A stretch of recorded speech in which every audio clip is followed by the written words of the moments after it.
j'aimerais bien avoir cette occasion de m'adresser à vous, à votre communauté, pour répondre à une question qui me paraît avoir une très grande importance.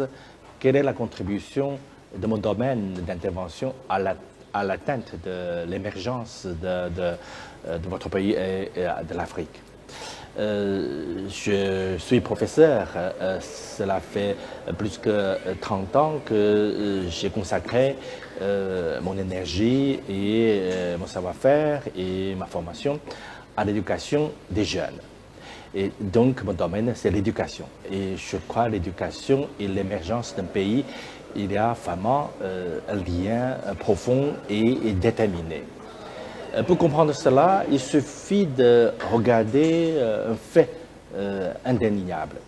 C'est-à-dire, si on regarde tous les pays développés en Occident et les pays qui ont réussi l'émergence au premier plan, les pays de l'Asie de l'Est, on pourrait voir une corrélation très étroite entre un niveau de l'éducation assez élevé et une performance économique. Presque sans exception. Prenons l'exemple des pays de l'Asie de l'Est, le Japon, la Corée du Sud et la Chine plus récemment. On peut voir que tous ces pays-là ont investi de manière massive et continue dans leur système éducatif. Et comme par résultat, leur système éducatif maintient un niveau assez satisfaisant pour la société civile et aussi pour le pays. Et en plus, vous pouvez voir que la contribution de l'éducation au développement économique en termes de PIB est aussi évidente.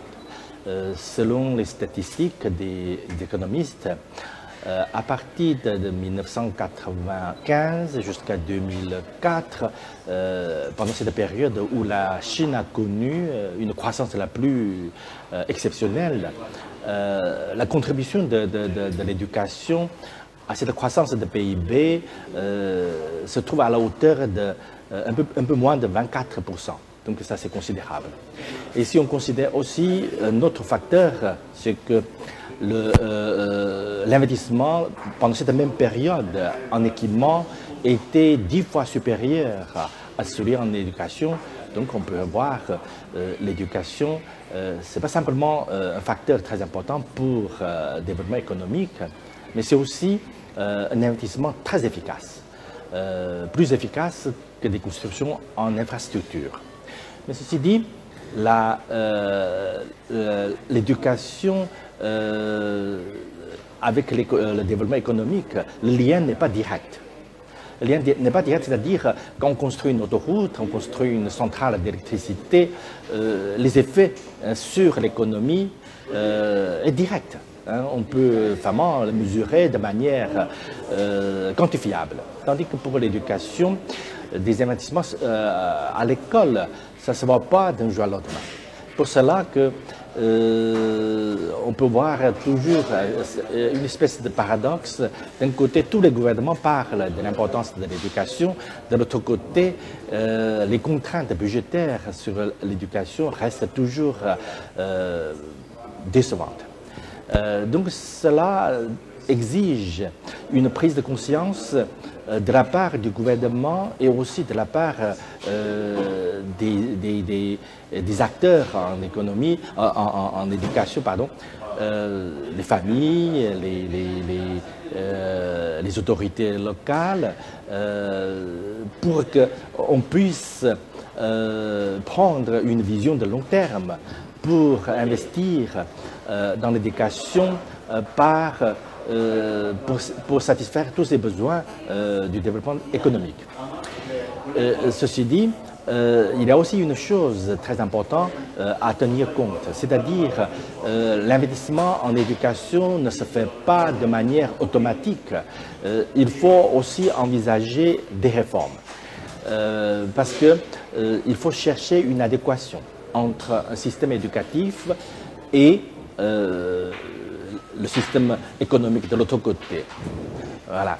Donc, tous les acteurs dans le domaine doivent avoir une vision claire et à long terme pour essayer de construire un système éducatif qui répond aux besoins et qui soutient le développement économique. Donc ça, c'est une longue histoire, donc on peut parler plus en détail, mais le temps est limité. Donc je voudrais justement résumer ma pensée en une phrase. C'est-à-dire, si vous voulez construire un avenir pour vos enfants, hein, envoyez-les à l'école. À une meilleure école, si vous avez le choix, hein, envoyer l'école. Et de l'autre côté, pour le gouvernement, si vous voulez avoir vraiment une croissance soutenue et durable, construire des écoles et essayer de former les meilleurs professeurs et les enseignants pour la jeunesse. Ça, c'est une condition sine qua non pour l'émergence d'un pays, d'une société et d'une région. Je vous remercie pour votre attention et j'espère que vous pouvez partager mon idée sur l'importance de l'éducation. Pour moi, c'est vraiment la chose la plus importante pour un pays, pour un individu et pour une société. Je vous remercie.